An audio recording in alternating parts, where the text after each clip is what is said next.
அண்மை செய்தி. காஞ்சிபுரம் அடுத்த புதுப்பாக்கம் பகுதியில் உள்ள சின்ன குளத்தில் அடையாளம் தெரியாத ஆண் சடலம் மீட்கப்பட்டிருக்கிறது. குளத்தில் தலையில் வெட்டுக்காயங்களுடன் இடுப்பில் கல் கட்டப்பட்டு நிலையில் சடலம் மீட்கப்பட்டிருக்கிறது. கூடுதல் விவரங்களோடு இணைகிறார் செய்தியாளர் துரை வெங்கடேஸ்வரன். வணக்கம். இந்த சம்பவம் குறித்தான முழு விவரங்களை.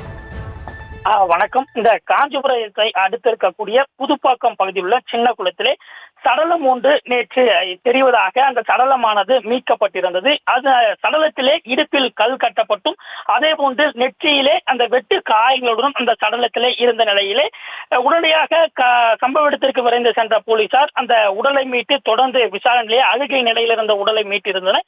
இதனிலே அடையாளம் தெரியாத இருந்த நிலையிலே அந்த சம்பவ இடத்திலேயே மாவட்ட கூடுதல் பொறுப்பு காவல் கண்காணிப்பாளரும் செங்கல்பட்டு எஸ்பியுமான சாய் பிரணீத் அவர்கள் நேரில் பார்வையிட்டு ஆய்வு மேற்கொண்டு அவர் கொல்லப்பட்டவர் யார் என்பதும் அதே போன்று தனிப்படைகள் அமைத்து உத்தரவிட்டிருந்தார். இந்த நிலையிலே இது குறித்து அந்த விசாரணையானது மேற்கொண்ட அந்த போலீசாரினுடைய விசாரணையிலே அந்த உயிரிழந்தவர் அதே கிராமத்தை சேர்ந்த குளக்கரை தெருவை சேர்ந்த முனுசாமி என்பதும் அந்த குடிபோதைக்கு அடிமையானவர் கிராமத்தில் உள்ளவர்களிடமும் வீட்டில் உள்ளவர்களிடம் தொடர்ந்து பிரச்சனை செய்திருந்ததும் போலீசாருடைய விசாரணையிலே தெரிய வந்திருக்கிறது.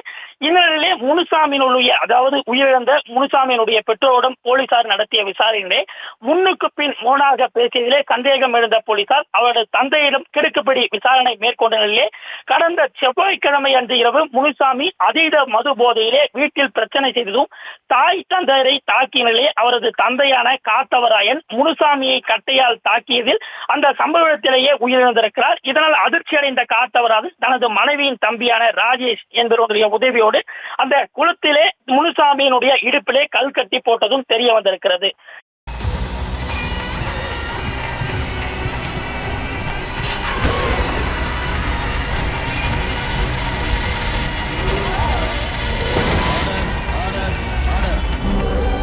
நிகழ்தகவு குற்றங்களின் மறுபரிமாணம். நாள்தோறும் இரவு 10 மணிக்கு இணைந்திருங்கள் நமது நியூஸ் தமிழ் தொலைக்காட்சியோடு.